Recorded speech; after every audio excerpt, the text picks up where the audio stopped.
बोला प्रेम से बखोरापुर वाली काली माई की। बिट्टू डीजे मलाही बाजार मंदिर के पीछे डीजे परदेस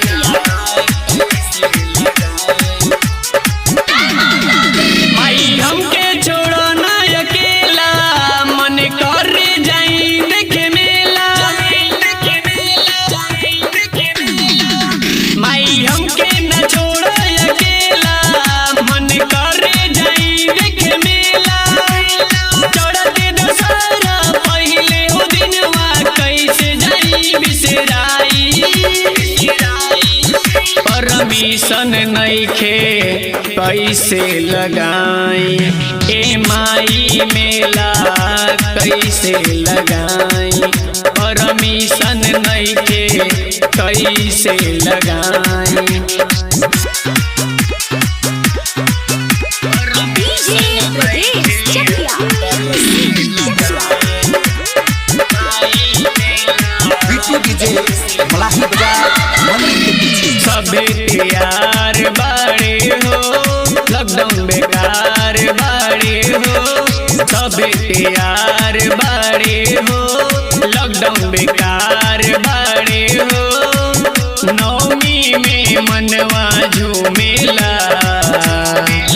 पंडाल गगन के चूमेला। रोज रोज बदला गाई माई, चाहिए अलग जगाई। परमिशन नइखे कैसे लगाई, ए माई मेला कैसे लगाई। परमिशन नइखे कैसे लगाई।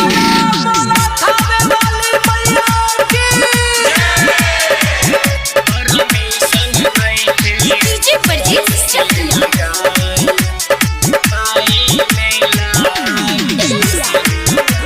बिट्टू डीजे मलाही बाजार मंदिर के पीछे बड़ी अफसोस बाड़े हो, कोरोना में दोष बाड़े हो।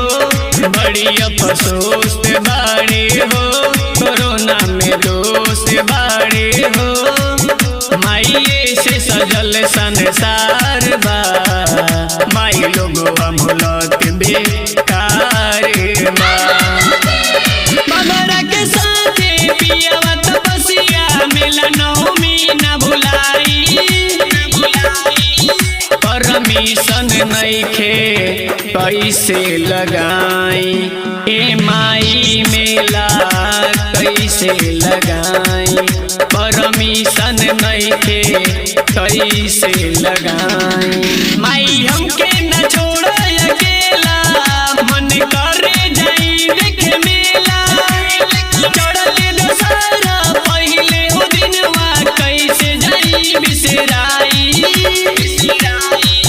परमिशन नइखे कैसे लगाई, ए माई मेला कैसे लगाई। परमिशन नइखे कैसे लगाई। राज स्टूडियो स्टेशन रोड सुगौली।